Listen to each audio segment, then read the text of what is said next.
Hello everyone, हम लोग accounting की चर्चा कर रहे हैं और इसमें जो है आर्थिक घटनाओं पर के संबंध में हमने पिछले वीडियो में चर्चा की थी कि जो भी आर्थिक घटनाएं होती हैं उसको हम लोग रिकॉर्ड करते हैं, जिससे अकाउंटिंग के रूप में हम लोग प्रदर्शित कर पाते हैं।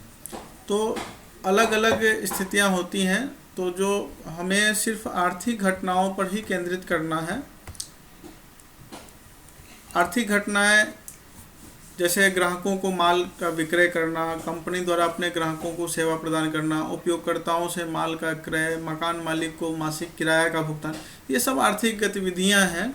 जैसे आप एक दुकानदार हैं तो आपको पता है कि माल जो बिक्री कर रहे हैं या खरीद कर रहे हैं या किसी सेल्समैन को आप भुगतान करें, ये सारी की सारी आर्थिक गतिविधियां होती हैं।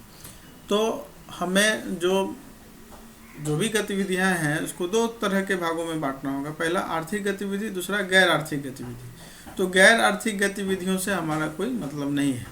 यदि आपके कोई मित्र आपसे मिलने आ रहे हैं तो ये गैर आर्थिक गतिविधि है, इसे आप रिकॉर्ड करने की आवश्यकता नहीं है। लेकिन अगर आप अपने मित्र को कोई सामान बेच रहे हैं तो ये एक आर्थिक घटना है, इसे आप मनी में मेजर कर सकते हैं, और जिन घटनाओं को आप मनी में मेजर कर सकते हैं उन्हें रिकॉर्ड करने की आवश्यकता होती है। तो जो आर्थिक गतिविधियां हैं इसको हमें क्या करना होगा, पहले पहचानना होगा, फिर मापना होगा, फिर लेखा जोखा करना होगा, और उसके बाद उसका संप्रेषण करना होगा, यानी कम्युनिकेशन। ये जो यूजर्स हैं उन तक इन सूचनाओं को पहुंचाना होगा। तो सबसे पहली प्रक्रिया है मापना, यानी कि आप इन घटनाओं को देखें कि मौद्रिक रूप से इनका कोई महत्व है कि नहीं। अगर है महत्व तो इन्हें रिकॉर्ड करने की आवश्यकता है, यदि महत्व नहीं है तो ये हमारे लिए यूजलेस है, इनको रिकॉर्ड की कोई आवश्यकता नहीं है। अब है कि रिकॉर्डिंग जो होगी वो सामान्य रूप से इसको बुक कीपिंग कहा जाता है। तो जो रिकॉर्डिंग होगी उसको आप सही रूप से प्रदर्शित भी करेंगे। तो बुक कीपिंग सही रूप से हो, उसके बाद उसकी अकाउंटिंग होनी आवश्यक होती है, और अकाउंटिंग के बाद ही इंफॉर्मेशन जनरेट होता है। यानी आपको अभिलेखन बेहतर ढंग से करना होगा। जो भी अकाउंटिंग के जो प्रिंसिपल्स हैं, कॉन्सेप्ट्स हैं, उसको फॉलो करते हुए, जो अभी सबसे बेहतरीन है डबल एंट्री सिस्टम, उसको फॉलो करना पड़ता है, जिस पे हम लोग बाद में विस्तृत चर्चा करेंगे। तीसरा है पॉइंट की कम्युनिकेशन। अगर आपने जो भी इंफॉर्मेशंस बनाए हैं, अगर उसको आप कम्युनिकेट नहीं कर पाते हैं तो फिर उसका कोई खास फ़ायदा नहीं है। तो यानी हमें इन सूचनाओं को कम्युनिकेट करना होगा, और इस कम्युनिकेशन से क्या फ़ायदे हैं। तो जो इसके यूजर्स हैं, जो उपयोगकर्ता हैं, वह इन कम्युनिकेशंस का उपयोग करके भविष्यगत निर्णय लेते हैं। तो इसलिए इन कम्युनिकेशंस का बहुत महत्व है। अब इसके अलावा जो अगला हम लोग टॉपिक चर्चा कर रहे हैं कि सूचना के इच्छुक उपयोगकर्ता। तो हमने पहले भी बताया है कि सूचना जो है इन्फॉर्मेशन, उसके जो इच्छुक उपयोगकर्ता, जो भी यूजर्स हैं, वो दो प्रकार के होते हैं। एक है आंतरिक यूजर, जो आपके दुकानदार हो सकते हैं, मालिक हो सकते हैं, आपके जो है लेनदार हो सकते हैं, आपके बैंकर हो सकते हैं, आपके कस्टमर्स तो खैर बाहरी उपयोगकर्ता में है। लेकिन जो इंटरनल मैनेजमेंट है, जैसे सेल्समैन, आपका sales manager, cost manager, different type के जो मैनेजर्स जो इंटरनल स्ट्रक्चर में हैं, उनको वो आवश्यक है उन सूचनाओं को जानना। इसके अलावा जो बाहरी उपयोगकर्ता हैं, जो भविष्य के आपके लेनदार हो सकते हैं, भविष्य के फाइनेंसर हो सकते हैं, जो गवर्नमेंट एजेंसीज हैं, इनकम टैक्स, जीएसटी डिपार्टमेंट, इसके अलावा जो और भी श्रम मंत्रालय के जो ऑर्गेनाइजेशंस हैं, ये सब भी आपके बाह्य उपयोगकर्ता हैं उन इन्फॉर्मेशन से, जिससे किसी भी प्रकार की सूचनाएं स्पष्ट हो सकें, और उससे जो भी एजेंसीज हैं वो निर्णय ले सकें कि आपके संस्था के संबंध में। अब अगला है कि जैसे आप अपने स्क्रीन पे देखेंगे कि जो कुल मिलाकर के बातें एक वही स्पष्ट हो रही हैं कि कोई भी वित्तीय घटनाएं हैं उनको मापना है, उसकी लेखांकन करनी है, और उससे इंफॉर्मेशन जनरेट करके उसके यूजर्स तक पहुंचाना है। यही सारी चीज़ें यहाँ पर हैं। अब बात करते हैं कि लेखांकन की गुणात्मक विशेषताएं क्या हैं, उसके गुण से संबंधित जो विशेषताएं हैं वो क्या हैं। तो पहली विशेषता है उसकी विश्वसनीयता।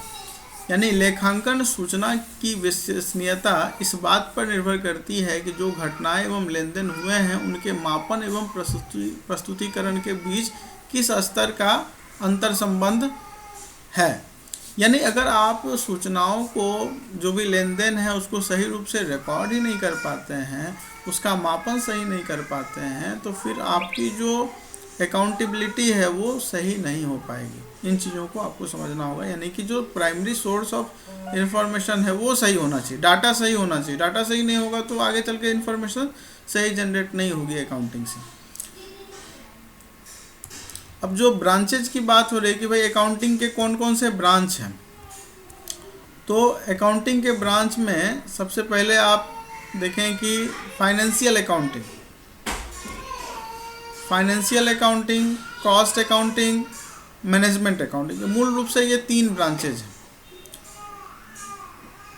तो आप फाइनेंशियल अकाउंटिंग के अंतर्गत क्या होता है कि जो भी आर्थिक गतिविधियां हैं, लेन देन, उसको रिकॉर्ड किया जाता है। एक लेखांकन अवधि में व्यवसाय में कितना लाभ कमाया, क्या हानि हुई, इसको ज्ञात करना। इसके अलावा व्यवसाय की वित्तीय स्थिति का निर्धारण करना, प्रबंधक एवं अन्य रुचि रखने वाले पक्षों की आवश्यक वित्तीय सूचना प्रदान करना, ये फाइनेंशियल अकाउंटिंग का काम है। दूसरा ब्रांच है आपका कॉस्ट अकाउंटिंग। तो कॉस्ट अकाउंटिंग का काम क्या है कि जो भी फैक्ट्री में चीज़ें बन रही हैं, आप जो फैक्ट्री में चीज़ों को बना रहे हैं, उन चीज़ों के संबंध में क्या लागत लगी, उसको बनाने में कितना खर्च लगा, ये आपका लागत लेखांकन के अंतर्गत आता है कि जो भी निर्मित उत्पाद हैं उसकी लागत क्या रही। अगर लागत का सही निर्धारण नहीं हो पाएगा तो उस पर कंपनी कितना लाभ कमाना है और क्या सेल्स प्राइस होंगी, उसका निर्धारण कैसे कर पाएंगे। इसलिए लागत लेखांकन बहुत महत्वपूर्ण है, इसको अलग से हम लोग जानेंगे। तीसरा है प्रबंध लेखांकन, मैनेजमेंट। देखिए आज के दौर में जो मैनेजमेंट है ना, वो सब पे भारी पड़ जाता है। प्रबंध लेखांकन, जो मैनेजमेंट अकाउंटिंग है, ये सब पे भारी है, क्योंकि ये सूचनाओं को इस रूप से प्रदर्शित करता है जिससे आप डिसीजंस ले पाते हैं। ठीक है, आपकी इंफॉर्मेशन जो जनरेट हुई हैं उसको इस प्रकार से प्रदर्शित करना जिससे उन इंफॉर्मेशन से एक मैनेजमेंट जो है हमारा डिसीजन ले सके। इसलिए आज के दौर में जो मैनेजमेंट अकाउंटिंग है इसका महत्व बहुत ज़्यादा है। तो इन चीज़ों को भी हम लोग विस्तृत रूप से आगे चल करके क्लासेस में पढ़ेंगे, समझेंगे।